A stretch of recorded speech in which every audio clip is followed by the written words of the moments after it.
The desert wind howled across the Rocky Mountains of Afghanistan as Captain Sarah Mitchell adjusted her scope for the 100th time that morning. The target was impossible. 3 enemy generals meeting in a compound nearly 2 miles away, protected by thick concrete walls and surrounded by dozens of armed guards. Even with her custom-built sniper rifle, the shot seemed beyond human capability. Commander Jake Torres, a 20-year veteran of the Navy SEALs, crouched beside her position behind a cluster of boulders. His weathered face showed the strain of countless missions, but today his expression was particularly grim. "Mitchell, I've seen the best snipers in the world attempt shots like this. Hell, I've seen Carlos Hathcock's records, and even he wouldn't take this one." Sarah kept her eye pressed to the scope, studying the compound below. The 3 generals had been planning attacks against American forces for months. Intelligence suggested they were coordinating a major offensive that could cost hundreds of lives. The meeting was scheduled to last only 30 minutes, a narrow window that had taken weeks of planning to create. "The distance alone makes this a 1 in a million shot," Torres continued, his voice barely audible over the wind. "But factor in the wind speed, the heat distortion, and the fact that you'll need to punch through that window gap that's barely 18 inches wide. Sarah, no one can hit that. No one." The young sniper had earned her reputation through exceptional skill and unwavering determination. At 28, she had already completed more successful long-range eliminations than most snipers achieved in entire careers. Her record spoke for itself, but this mission pushed beyond the boundaries of what seemed physically possible. Through her scope, Sarah could see the 3 figures moving around a large table covered with maps and documents. General Rashid Kamal, the mastermind behind the planned offensive, gestured animatedly as he spoke to his companions. General Ahmad Nazir and General Omar Fareed listened intently, occasionally pointing to locations on the maps. These men had American blood on their hands, and their next operation would claim many more lives if allowed to proceed. "I understand the risks, Commander," Sarah replied, her voice steady despite the magnitude of the task ahead. "But if we don't take this shot, how many of our soldiers will die in their next attack? How many families will lose fathers, mothers, sons, and daughters?" Torres studied her profile, recognizing the determination that had made her one of the most effective snipers in military history. He had seen that look before, the absolute focus that separated exceptional soldiers from merely good ones. But this shot defied the laws of physics and probability in ways that made even seasoned commanders nervous. The wind picked up, causing Sarah's long brown hair to whip around her face beneath her tactical helmet. She quickly secured it and returned to her scope, calculating wind speed, bullet drop, and the dozen other variables that could mean the difference between mission success and catastrophic failure. "The intelligence is solid," she said, reviewing the mission parameters one final time. "These 3 targets together represent the entire command structure of the regional insurgency. Take them out simultaneously, and we disrupt their operations for months, maybe years."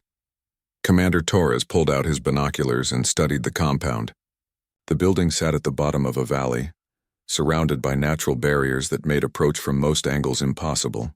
The team had hiked for 3 days through treacherous mountain terrain to reach this vantage point, the only location offering a clear line of sight to the meeting room. "The brass back in Virginia thinks this is a suicide mission," Torres admitted. "They're only authorizing it because conventional assault would require an entire battalion and likely result in massive casualties. You're our Hail Mary, Mitchell." Sarah adjusted her breathing, falling into the meditative state that had served her well in countless previous missions. Her heartbeat slowed, her muscles relaxed, and her mind focused entirely on the task ahead. The noise of the wind faded into background static as she entered what snipers called the zone, that perfect state of concentration where time seemed to slow and impossible shots became merely difficult ones. The 3 generals continued their animated discussion, unaware that their fate was being decided by a woman lying on a rocky mountainside 2 miles away. Sarah studied their movements, looking for patterns, timing their positions relative to the narrow window that offered her only clear shot into the room. "If you're going to do this," Torres said quietly, "it has to be now. Intelligence reports they'll wrap up the meeting in 15 minutes, and after that, we won't get another opportunity like this for months." Sarah nodded silently, her finger moving to rest lightly on the trigger. She had trained for shots like this her entire career, But training and reality were vastly different things. The weight of responsibility settled on her shoulders like a heavy blanket. 3 shots, 3 targets, and the lives of countless American soldiers hanging in the balance. Sarah's mind raced through years of training as she prepared for the most challenging shot of her career. The specialized rifle in her hands was a custom-built weapon, designed specifically for extreme long-range engagements. Every component had been carefully selected and calibrated, from the heavy barrel that reduced vibration to the advanced scope that could compensate for atmospheric conditions. The morning sun climbed higher, creating heat distortion that made the target area shimmer like a mirage. This optical illusion could throw off her calculations by several inches, more than enough to turn a perfect headshot into a complete miss. Sarah closed her eyes for a moment, drawing on techniques learned from master snipers who had faced similar challenges in Vietnam, Iraq, and Afghanistan. Range is 3,247 meters, she whispered, confirming the laser rangefinder reading. Wind is gusting between 12 and 15 miles per hour from the northwest. Temperature differential between our position and target is approximately 40 degrees. Commander Torres monitored radio chatter from the surveillance team positioned on the opposite ridge. Overwatch confirms all 3 targets are still in the room. But Mitchell, the window is literally closing. They're showing signs of wrapping up the meeting.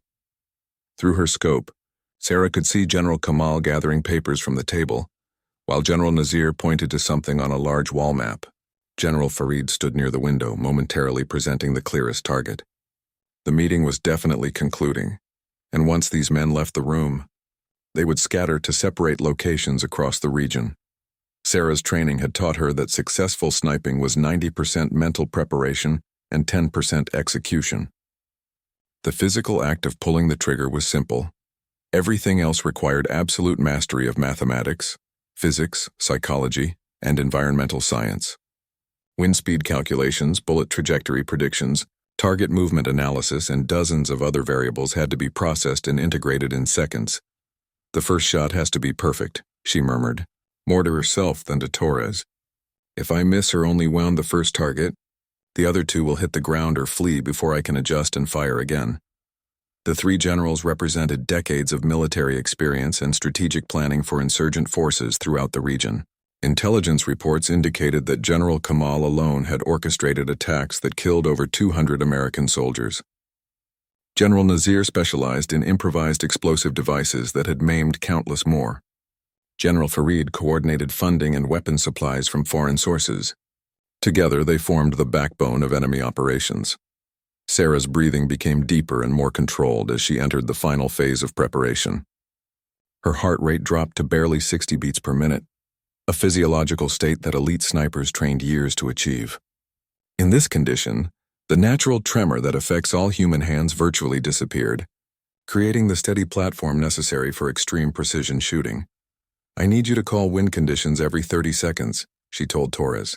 Any change in speed or direction could affect bullet flight time and trajectory. The commander nodded and raised his handheld wind meter.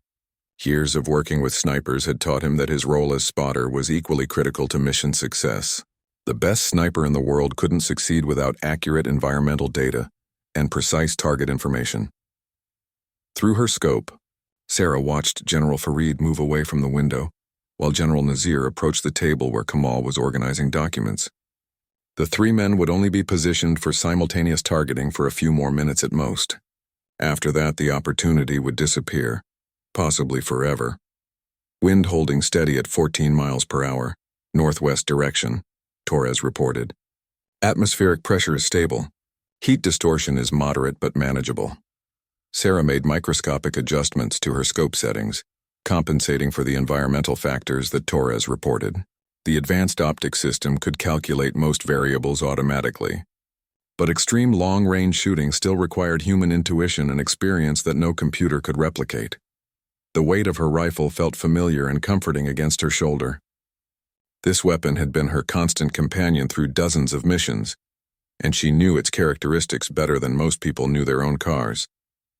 Every slight variation in trigger pull, every minor irregularity in recoil pattern, every subtle change in accuracy based on temperature, all of this information was stored in her muscle memory. Sarah, Torres said quietly, I've been doing this for 20 years, and I've never asked anyone to attempt something this difficult. If you want to abort the mission, no one will question your judgment." She smiled slightly without taking her eye from the scope. "Commander, with respect, I didn't spend 8 years training for easy shots. Those men down there have killed our people, and they're planning to kill more. If there's even a chance I can stop them, I have to try." The three generals moved around the room in what appeared to be random patterns, but Sarah began to notice a rhythm to their movements. Military men, even in informal settings, often followed unconscious patterns developed through years of discipline and routine. If she could predict their positions a few seconds in advance, she might be able to time her shots perfectly. "Targets are beginning to show departure preparations," came the voice of the surveillance team through Torres's radio. "Estimate 3 to 5 minutes before meeting concludes." Sarah felt the familiar surge of adrenaline that preceded action, but her training kept it controlled and focused. Too much excitement could cause muscle tension and tremors that would ruin accuracy. Too little could result in sluggish reactions and missed opportunities. The balance was delicate and required constant mental adjustment. Time seemed to slow as Sarah entered the deepest level of concentration she had ever achieved. The world around her faded until nothing existed except the view through her scope and the three figures moving in the distant room. Her breathing became so controlled that each exhale lasted exactly 4 seconds, followed by a 2-second pause before the next breath began. "Wind speed dropping to 12 miles per hour," Torres whispered. "Consistent direction northwest." Sarah made tiny adjustments to her scope's windage settings. At this extreme range, even small changes in wind speed could push a bullet several feet off target. The specialized ammunition she was using had been hand-loaded with precise powder charges and carefully selected bullets designed for maximum accuracy at long range. Through the scope, she could see General Kamal rolling up the large map they had been studying. General Nazir was placing documents into a briefcase, while General Farid spoke on a satellite phone near the window. The meeting was definitely ending, and Sarah realized she had perhaps 2 minutes before the targets would disperse. "Surveillance team reports increased activity in the compound," Torres relayed through his earpiece. "Guards are moving into formation for departure. We're running out of time." Sarah had trained for situations exactly like this, high-pressure scenarios where split-second decisions determined mission success or failure. Her instructors at sniper school had repeatedly emphasized that the greatest marksmen were those who could perform under extreme stress while maintaining absolute precision. The distance to target was so great that she could barely make out facial features even with her powerful scope. At 3,247 meters, the bullet would take nearly 4 seconds to reach its destination, an eternity in combat situations where targets could move several feet in that time. Sarah had to predict not where the targets were, but where they would be when the bullet arrived. "First target acquisition," she whispered, centering her crosshairs on General Farid, who remained near the window.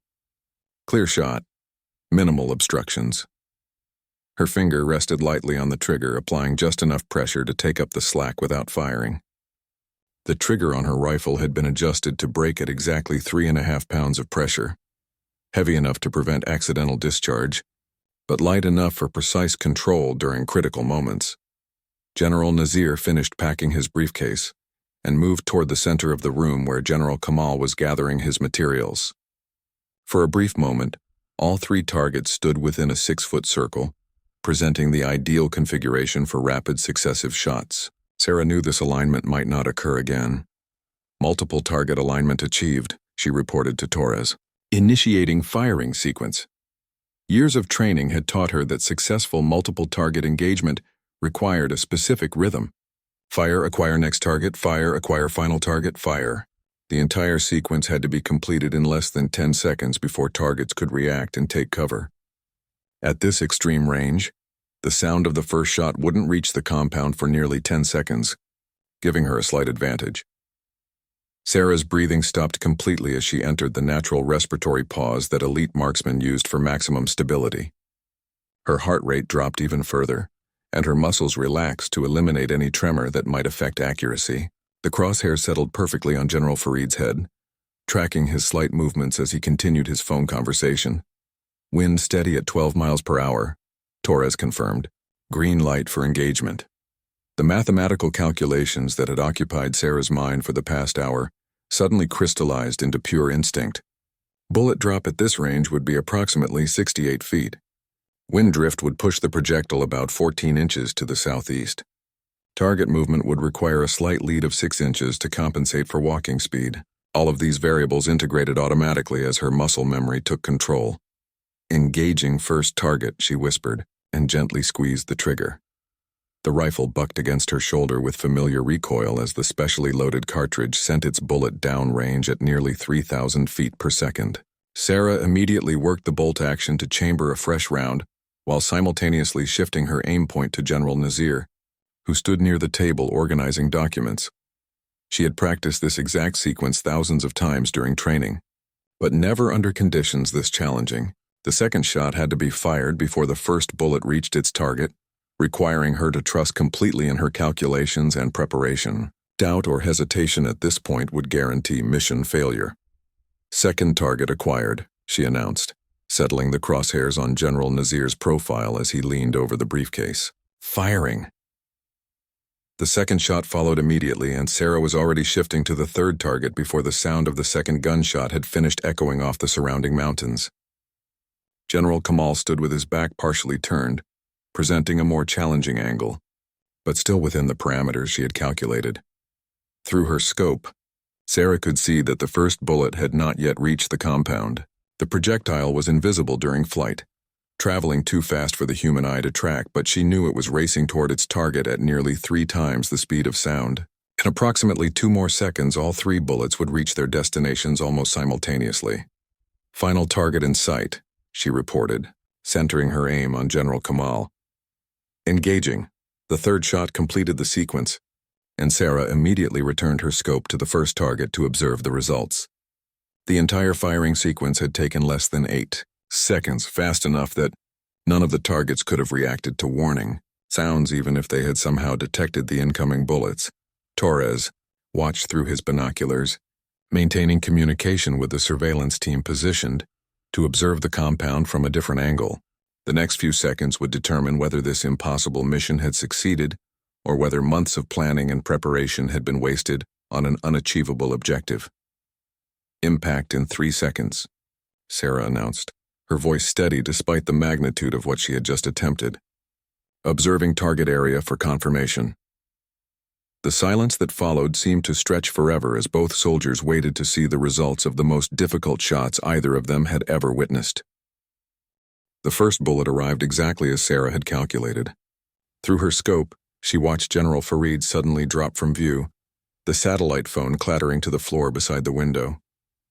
A fraction of a second later, the second bullet found General Nazir as he stood over the briefcase, and he collapsed immediately onto the table, scattering the carefully organized documents.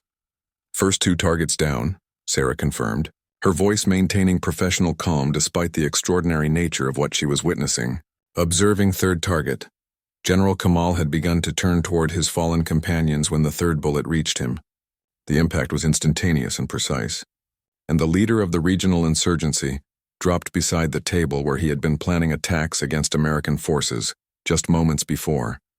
Commander Torres lowered his binoculars, his expression showing a mixture of amazement and professional respect. In 20 years of military service, he had never witnessed marksmanship of this caliber. All 3 targets eliminated, he confirmed through his radio to the surveillance team. Mission accomplished. The compound below erupted into chaos as guards rushed toward the building where their commanders had been meeting. Shouts echoed across the valley as soldiers tried to understand what had happened. The sound of Sarah's shots was just reaching the compound, but the distance made it impossible for the guards to determine the direction from which the attack had come. "Surveillance confirms all primary targets are down," came the voice through Torres's earpiece. "No signs of life from any of the 3 individuals. Guards are securing the building, but they appear confused about the source of the attack." Sarah carefully ejected the spent cartridge from her rifle and secured the weapon for extraction. The custom ammunition she had used was specially marked for recovery and analysis. Military investigators would need to confirm that the impossible shots had actually been made at this extreme range. The evidence would become part of sniper training programs for future generations. "How do you feel?" Torres asked as Sarah began packing her equipment with practiced efficiency. She paused for a moment, considering the question. Relieved, she finally answered. Those 3 men were responsible for countless American deaths, and they were planning operations that would have cost many more lives. If my shots prevented even one of our soldiers from coming home in a body bag, then everything we went through to get here was worth it. The extraction route would take them through the same treacherous mountain terrain they had crossed to reach the shooting position. The team would need to move quickly and quietly to avoid detection by the search parties that would inevitably be organized once the enemy forces realized they had been attacked by a sniper.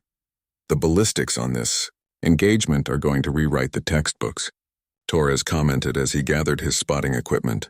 3 consecutive hits at over 3,000 meters under battlefield conditions. I'm not sure anyone will believe it actually happened.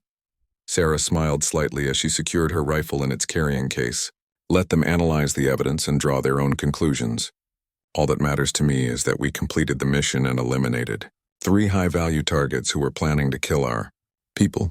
Radio chatter from the compound indicated that the guards had discovered the bodies and were beginning to understand that they had been attacked by a sniper from extreme range. Search teams were being organized, but their focus was on areas much closer to the compound. The actual shooting position was so far away that it remained beyond their consideration. Extraction team reports all routes clear, Torres relayed. We have a 12-hour window to reach the pickup point before enemy search efforts expand to our current area. The 2 soldiers began their careful descent from the rocky outcrop where they had spent the morning. Moving through mountainous terrain while carrying heavy equipment required constant attention to foot placement and balance. A single slip could result in injury that would compromise their ability to reach the extraction point. As they moved away from the shooting position, Sarah reflected on the months of preparation that had made this mission possible. Intelligence gathering, route planning, equipment selection, weather analysis, and countless hours of training had all contributed to the success they had just achieved. No single element could have been neglected without risking mission failure. The intelligence reports estimated that their next offensive would have targeted the supply convoy routes Torres mentioned as they navigated a particularly steep section of the trail. Those attacks would have disrupted operations for our entire forward operating base. Sarah nodded, understanding the broader implications of their success. Military operations in hostile territory depended on continuous resupply of ammunition, food, medical supplies, and fuel. Disrupting those supply lines could force American units to withdraw from strategic positions, potentially altering the entire regional balance of power. How many convoys use those routes weekly? She asked, genuinely curious about the scope of operations they had potentially protected. Approximately 40 supply runs per week, Torres replied. Each convoy carries between 12 and 20 personnel. If the enemy offensive had succeeded, we could have been looking at dozens of casualties in the first week alone.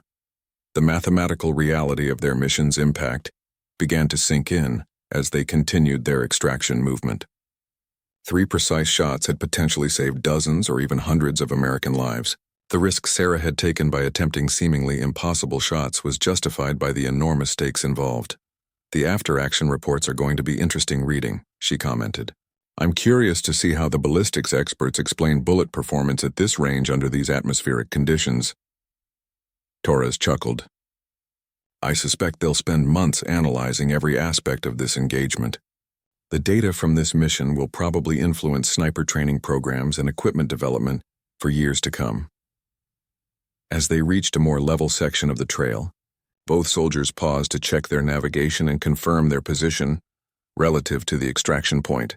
The GPS coordinates matched their planned route, and they were making good time despite the challenging terrain and heavy equipment loads.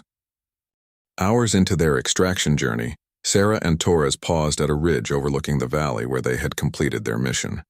Smoke was rising from several locations around the compound as enemy forces conducted their search operations.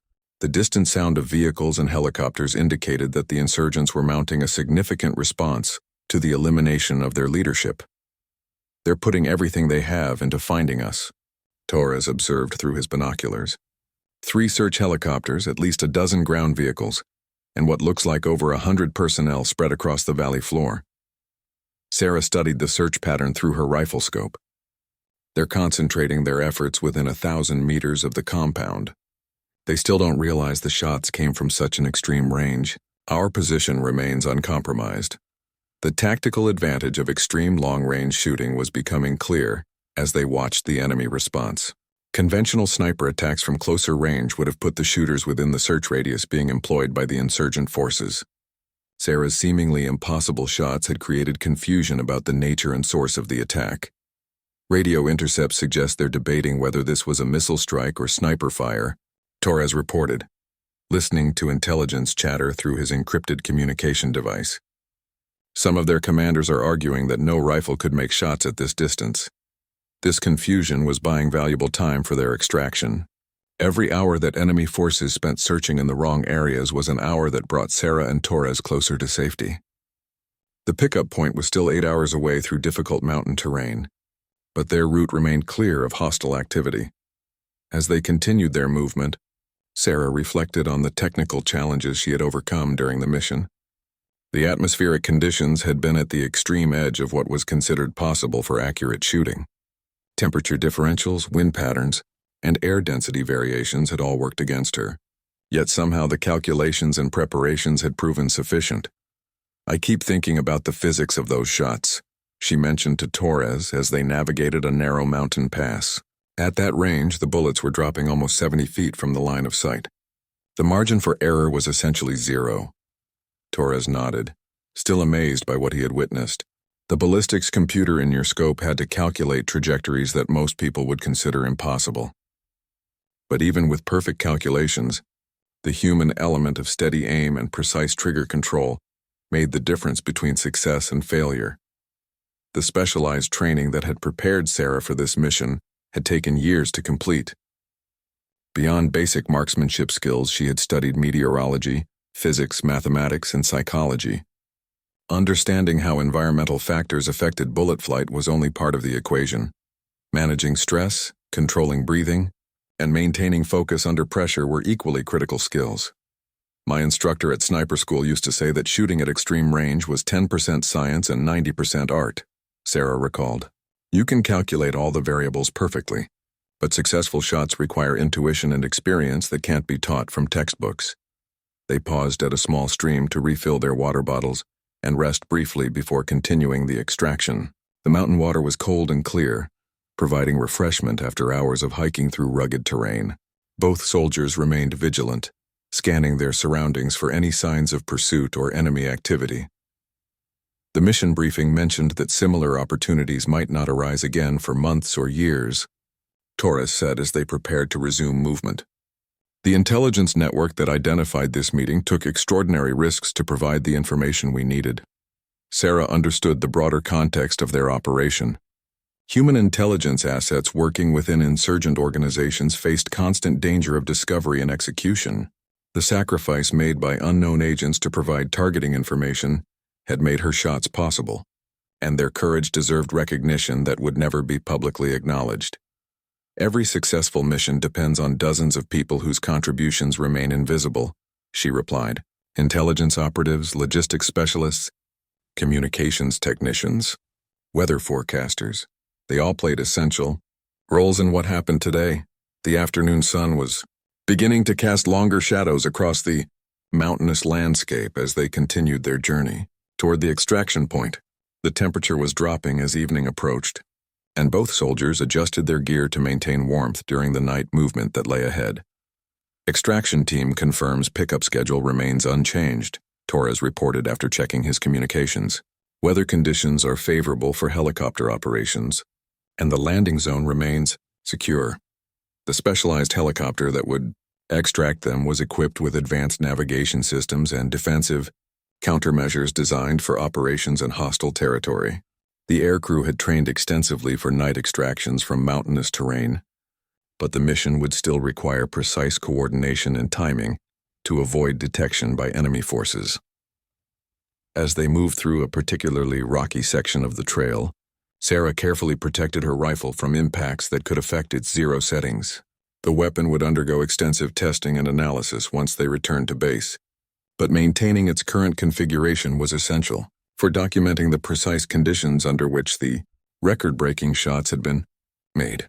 The after-action analysis will probably take Weeks, she commented. Every aspect of the mission will be studied to understand how we achieved success under such challenging conditions. Torres agreed. The lessons learned from this operation could influence sniper tactics and training for years to come. You've proven that shots previously considered impossible are actually achievable under the right circumstances with proper preparation. The sound of distant helicopters reminded them that enemy search operations were continuing, but the aircraft remained focused on areas much closer to the compound. The extreme range of Sarah's shots continued to provide protection as they moved steadily toward their rendezvous with the extraction team. 4 hours to pick up point, Torres announced after checking their position. We're making excellent time despite the terrain challenges. Sarah nodded, feeling the satisfaction that came from completing an extraordinarily difficult mission.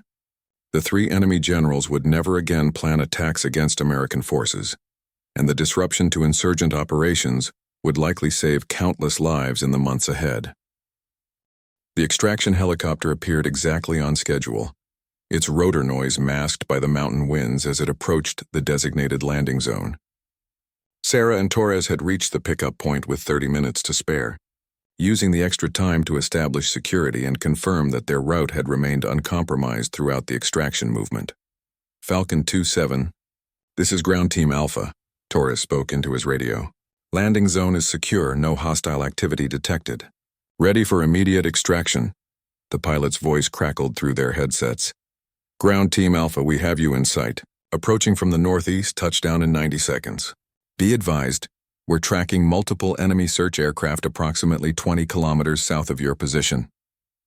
Sarah felt a surge of relief as the helicopter settled onto the rocky ground, its crew chief immediately signaling them to board. The specialized aircraft was equipped with advanced defensive systems and could outrun most enemy helicopters, but avoiding detection remained the preferred option for mission security. As they lifted off into the darkening sky, Sarah looked back toward the valley where she had made the impossible shots just 12 hours earlier. The compound was still visible in the distance, surrounded by the lights of vehicles and search teams that continued their futile efforts to locate the source of the attack. Mission debrief will begin as soon as we reach base, Torres informed her over the helicopter's internal communication system. The intelligence value of this operation extends far beyond the elimination of the 3 primary targets. The flight back to their forward operating base would take approximately 40 minutes, giving Sarah time to decompress from the intense focus she had maintained throughout the mission. The adrenaline that had sustained her during the shooting and extraction was beginning to fade, replaced by the quiet satisfaction of professional accomplishment. Through the helicopter's windows, she could see the mountainous terrain they had crossed on foot during the past 4 days. The insertion had required a 3-day hike to reach the shooting position, followed by the mission itself, and then the 12-hour extraction movement. The physical demands had been significant, but proper training and preparation had made them manageable. Initial reports suggest that enemy communications have been in chaos since the attack, the pilot reported. Multiple insurgent cells are requesting guidance from commanders who are no longer able to respond. The leadership vacuum you created is already having tactical effects. Sarah understood that the immediate impact of eliminating the 3 generals was only the beginning. Insurgent organizations required experienced leadership to coordinate complex operations, and replacing commanders with decades of experience would take months or years. The disruption to enemy capabilities would provide opportunities for American forces to gain strategic advantages throughout the region. As the helicopter approached their base, Sarah could see the lights of the operations center where analysts were already processing intelligence gathered. During the mission, drone surveillance of the compound had continued after the attack, providing valuable information about enemy response procedures and communication protocols. The ballistics data alone will be historically significant, Torres commented. 3 consecutive hits at 3,247 meters under battlefield conditions. I doubt anyone has ever achieved similar results at such extreme range. The helicopter touched down on the base's landing pad, and Sarah carefully carried her rifle case toward the debriefing facility. The weapon would undergo extensive testing to document its performance characteristics and verify the conditions under which the record-breaking shots had been achieved. Every detail would be analyzed and recorded for future training programs. Inside the operations center, a team of intelligence specialists waited to conduct the immediate post-mission briefing.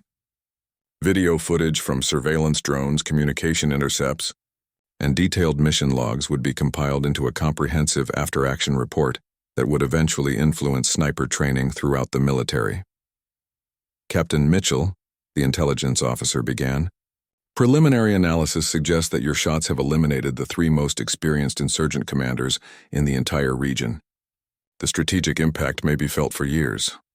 Sarah nodded, understanding that successful missions were measured not just by immediate tactical results, but by their long-term effects on enemy capabilities. The 3 generals had represented decades of experience in guerrilla warfare, bomb-making, logistics coordination, and strategic planning. Their knowledge and expertise could not be easily replaced. The technical aspects of the shooting are equally remarkable, the ballistics expert added. Computer modeling suggests that the probability of achieving 3 consecutive hits under those conditions was less than 2%, even for an expert marksman. The detailed analysis would continue for weeks, but the immediate priority was documenting Sarah's techniques and decision-making process while the mission remained fresh in her memory. Future snipers would study every aspect of this engagement to understand how seemingly impossible shots could be accomplished through proper preparation and exceptional skill. The enemy is already showing signs of operational disruption, the intelligence officer continued. Planned attacks have been postponed, communication patterns have changed, and several insurgent cells appear to be operating without clear guidance from higher command. As the debriefing continued into the early morning hours, Sarah reflected on the words Commander Torres had spoken at the beginning of the mission. No one can hit that. The warning had been based on decades of experience and realistic assessment of the challenges involved, but it had also represented the kind of limitation that exceptional soldiers were trained to overcome. The 3 shots had required everything she had learned during years of training: mathematical precision, physical control, mental focus, and the courage to attempt something that others considered impossible. The success would be remembered not just as an exceptional display of marksmanship, but as an example of what could be achieved when skill, determination, and proper preparation combined under the most challenging circumstances. The mission reports will be classified at the highest levels, the intelligence officer concluded, but the techniques and lessons learned will be incorporated into advanced sniper training programs. Your achievement today will influence how we prepare marksmen for extreme long-range engagements in future conflicts. Sarah smiled slightly, knowing that her most significant contribution might not be the 3 shots themselves, but the proof that such shots were possible when everything aligned perfectly. Future snipers would train harder, aim farther, and attempt more challenging shots because she had demonstrated that the boundaries of human capability extended beyond what most people believed possible.